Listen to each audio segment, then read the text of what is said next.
Let's review it, motherfuckers. Hey everybody, Goosebumps for Dummies here, back again with another video. This time talking about Goosebumps Triple Header, Book 2. And this is the second round of Titter from the Triple Header series. And it's the last one, sadly, because the series was actually supposed to get a third one, but that never happened. Well, there's a cover art for it, which is awesome, by the way. It has these motherfuckers riding a car, wearing sunglasses. It's so cool. And the car is also a monster, so yeah. Maybe that would have been even a story in there. Who knows? But again, we already got the haunted car. Theory. Anyways, yeah. Triple Header Book 2. Is it good? Is it better than the first? Let's find out. And now for the blurb. Triple Header. It's 1, 2, 3 times the scares. It's also the same tagline on the first book.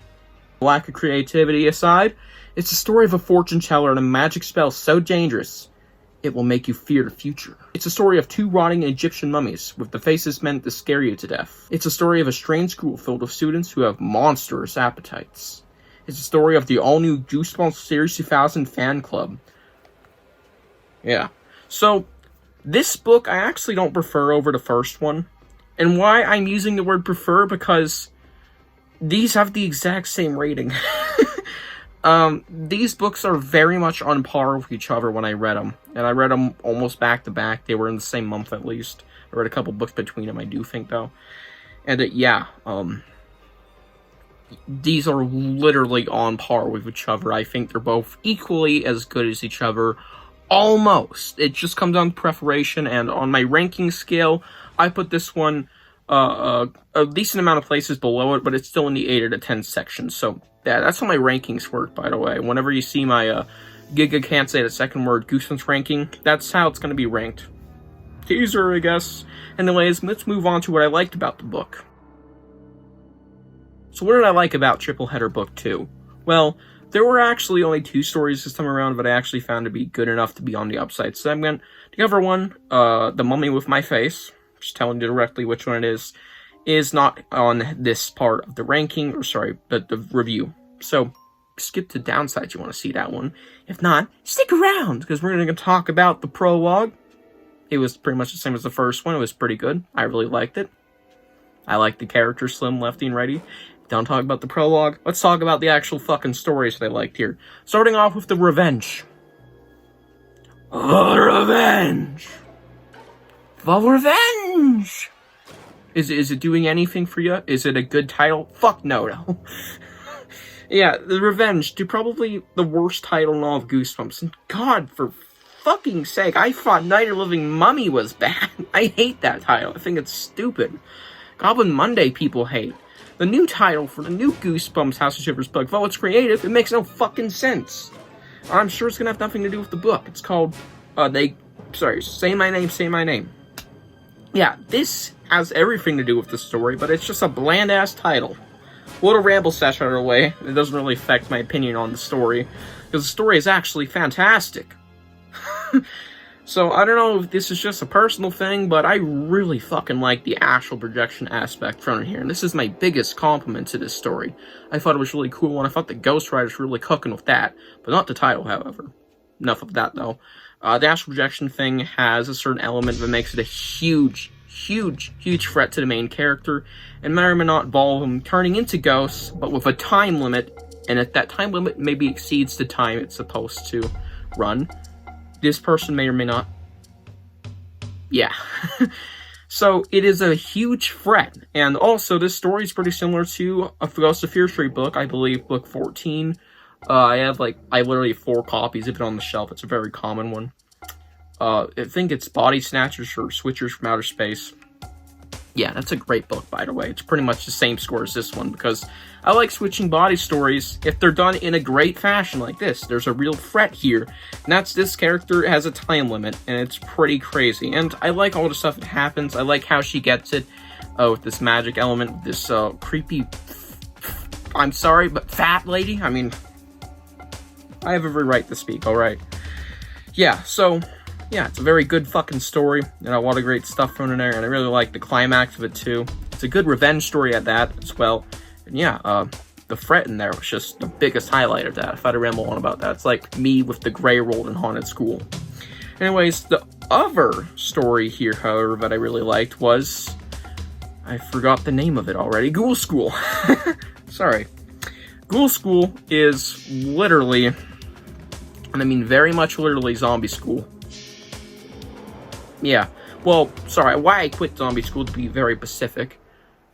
Yeah, that is pretty much the same fucking book, but it's extended to be 130, 40-ish pages in Zombie School. And yes, I love Zombie School because it's a great book. Because I actually really like Ghoul School as well. Not as much as the Astral Projection story, The Revenge. I'm just going to call it Astral Projection. Way cooler. But Ghoul School is really, really fucking good. It had a lot of great body horror and gross-ass scenes that were done in a good way, unlike in Ghost Granny. That just was too much for me, and it kind of cooked some enjoyability out of it. Kind of like Strained Peas as well. I just made a review about Triple Header Book 1, if you're wondering what I'm talking about. Ghost Granny is the first story in that book.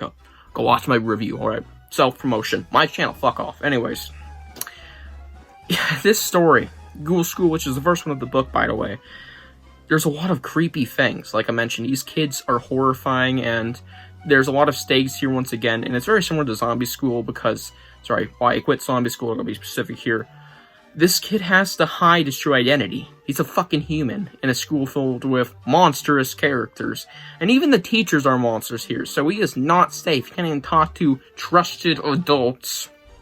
Anyways, yeah, and I like where the story goes because it takes a very unique turn that is somewhat similar to the ending of Goblin Monday. I'll just say that. Well, not the ending.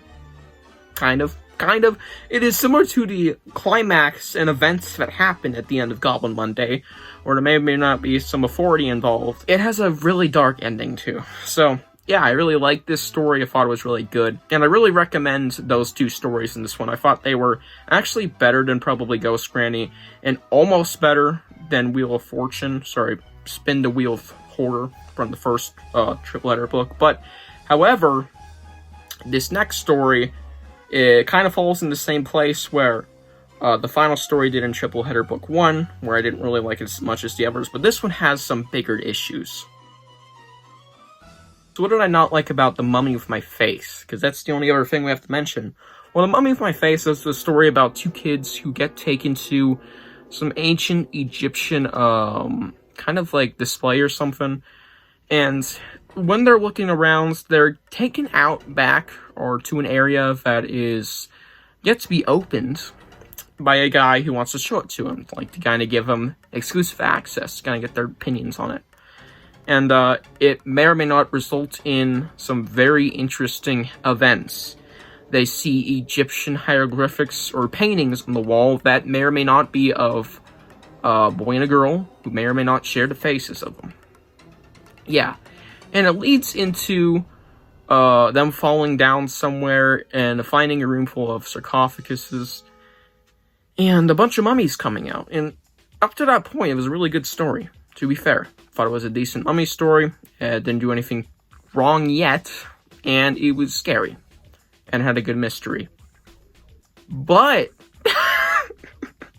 fuck that, throw it out the window, and now we have the mummies are fucking robots, which just isn't a terrible twist on the surface. I could roll with it if it wasn't like they're literally robots just controlled by people trying to fuck with these kids, I believe, for their own personal gain. I don't even believe this is like an official part of the exhibit. This is just their own doing. They kind of added it. Yeah, they're not legally allowed to be there, I don't think.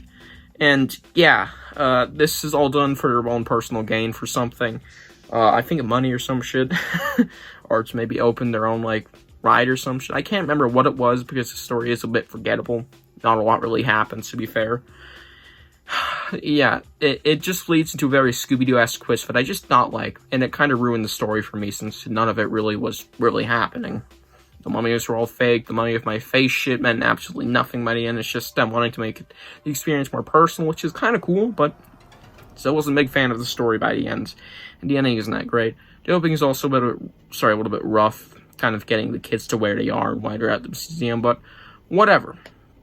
It's not the greatest story here. And definitely the weakest of the tales, or sorry, the weakest of the triple header stories. Yeah, so when we get to ranking these, if you watch these videos back to back, you kind of get an idea where they kind of go. But we'll do the ranking video eventually. Now, if I had anything to dislike about the other stories, I'd probably say the astral projection one could have had a cooler implement added to introduce the idea of the astral projection, or turning yourself into a ghost aspect instead of the fortune teller.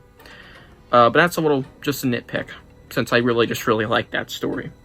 And for the other one, I just probably changed the ending. I'm not a fan of that one's dark ending, because while I like really dark endings, it kind of just twists up the book. That dark ending was kind of dumb.